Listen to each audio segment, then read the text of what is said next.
Muri aya masaha ubu turi kuvugana, Irani ikaba imaze kwihorera ku bitero bikomeye cyane aho yarashe mu murwa mukuru Tel Aviv mu gihugu cya Israel. Leta zunze ubumwe za Amerika zikomeje kugorwa no gutsinda ino ntambara ya Irani, aho yibwiraga ko izamara iminsi mike. Leta ya Irani nayo ikaba yatangaje ko ikomeza guhiga bukware Minisitiri w'Intebe wa Israel Benjamin Netanyahu, aho benshi bakomeje kugenda bavuga ko Minisitiri w'Intebe wa Israel Benjamin Netanyahu ashobora kuba yarishwe n'igisirikare cya Irani. By'umwihariko muri iki kiganiro tugiye kurebera hamwe intambara zikomeje kugenda ziyogoza isi, by'umwihariko ariko turibanda ku ntambara ya Irani, Israel ndetse na Leta zunze ubumwe za Amerika, aho hari amakuru menshi akomeje kugenda avuga ko Minisitiri w'Intebe wa Israel Benjamin Netanyahu ashobora kuba yaba yarivuganywe n'igisirikare cya Irani mu ibanga. Siyer Muhumuza niko nitwa, mbahaye ikaze mu kuri. Irani yihoreye kuri leta ya Israel. Israel yica minisitiri wayo w'ubutasi. Dore ibigezweho ku ntambara ziri kubera mu isi, duhereye ku ntambara ya Irani, Israel ndetse na Leta zunze ubumwe za Amerika. Abantu babiri bakaba bamaze kwicwa n'ibisasu Irani yarashe muri Israel, aho yihoreye ku rupfu rwa Ali Larijani. Uyu nguyu akaba yari umunyamabanga w'inama y'umutekano wayo, wiciwe mu gitero cyagabwe i Tehran, mu gihe igitero cya Israel cyo cyahitanye minisitiri ushinzwe ubutasi. Minisitiri w'ingabo za Israel, Israel Kenzi, akaba yatangaje ko mu bitero bagabye mu ijoro ku itariki 17 Werurwe hapfiriyemo minisitiri w'ubutasi wa Iran witwa Ismail Katibu. Kuri uyu wa gatatu tariki 18 Werurwe 2026, ibisasu bya misile byumvikanye mu bice bigiye bitandukanye bya Israel birimo n'umurwa mukuru Tel Aviv. Bikaba bivugwa yuko hamaze gupfa abantu babiri bahitanywe na bino bitero. Ibi bitero kandi bikaba birimo birakorwa mu murongo wo guhorera Goromarez Soleimani. Uyu nguyu akaba yari umuyobozi w'umutwe wa Basiji ushamikiye kuri leta ya Irani, akaba yariciwe hamwe na Ali Larijani.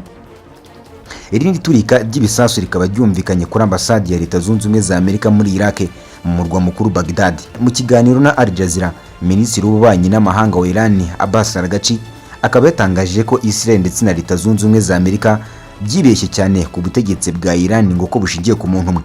Mu magambo make yabivuze agira ati: "Sinzi impamvu abanyamerika ndetse na Israel batarumva neza ino ngingo.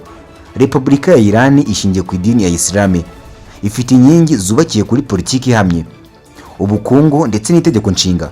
Kubura umuntu umwe mu by'ukuri ntabwo byahungabanya igihugu cya Iran." Usibye kandi n'ibyo ngibyo, yanakomeje ku bitero Leta zunze ubumwe za Amerika ndetse na Israel byahitanye umuyobozi w'ikirenga wa Iran Ayatollah Ali Khamenei ku itariki 28 Gashyantare. Ahanga yahise avuga ko ibyo bitero bitahungabanyije imyubakire y'ubutegetsi bw'igihugu cya Iran.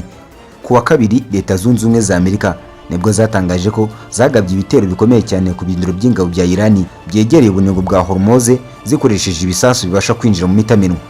Kuwait kandi ahanga ikaba yavuze ko ubwirinzi bwayo bwo mu kirere nabwo bwateguje ko bugiye kuraswaho na misile ahagana ku isaha ya saa 6 z'ijoro ryakeye. Muri ayo masaha kandi Bahrain nayo bikaba bivugwa ko yakiri inabazi zivuga ko igiye kuraswaho, ndetse kandi yihutira kumenyesha abaturage kujya kwisha mu buvumo. Minisitiri w'ingabo muri Qatar ahangana akaba yavuze ko ubwirinzi bwabo bwabateguje ko nabo hari ibisasu byabarashweho mu rukere rwo kuri wa gatatu. Abantu bagera kuri 6 bimaje kuvuga yuko bamaje kugwa mu bitero bigiye bitandukanye Israel yagabye Beirut mu murwa mukuru wa Libani mu gitondo cyo ku itariki 18 Werurwe 2026 ku nyubako ya Bashura iherereye mu majyepfo y'iki gihugu. Igisirikare cya Israel kikaba cyaraburiye kenshi abatuye mu majyepfo ya Libani hafi y'imijyi yegeranye n'uruzi rwa Zalani ndetse n'ibice bya Tire kwimuka bakajya mu majyaruguru, kuko mu by'ukuri ngahanga ntaho ushobora kugabwaho ibitero.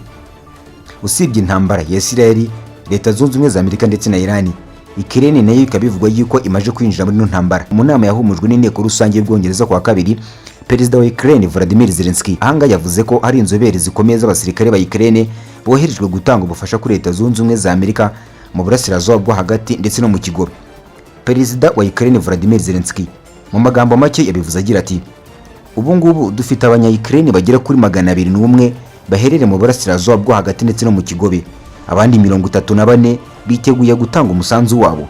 Abo bose ni inzobere mu gutanga ubufasha ndetse no kwirinda ibitero bya drone."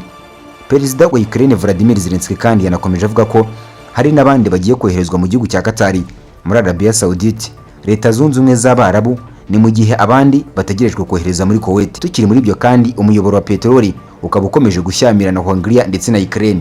Intambara y'Uburusiya ndetse na Ukraine yashyamiranyije Hongria, Slovakia ndetse na Kiev.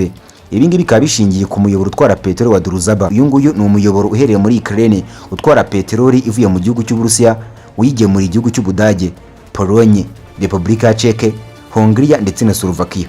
igice cye mu majyepfo kikaba kigaburira Hongria ndetse na Slovakia, kikaba cyarafunzwe n'igihugu cya Ukraine, aho ivuga ko uno muyoboro wangijwe ku buryo bukomeye cyane n'ibitero by'Uburusiya, ariko Uburusiya bwo bukabihakana bwivuye inyuma. Ukraine ikaba ikomeje kuvuga ko gusana no muyoboro bizatwara igihe kinini. Ibi ngibi bikaba bikomeje gutuma ibihugu bidakora ku nyanja bigorwa no kubona ibikomoka kuri peteroli.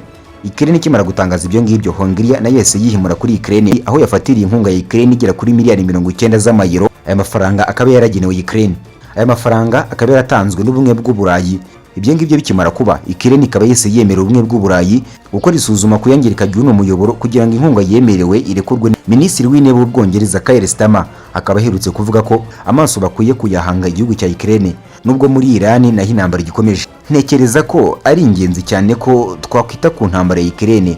Iran ndetse n'uburasirazuba bwo hagati hari imvuru zikomeye cyane, ariko mu by'ukuri ibyo ngibyo ntago tugomba kwirengagiza ibirimo kubera mu gihugu cya Ukraine ndetse n'ubufasha bwacu bukenewe n'abanya Ukraine.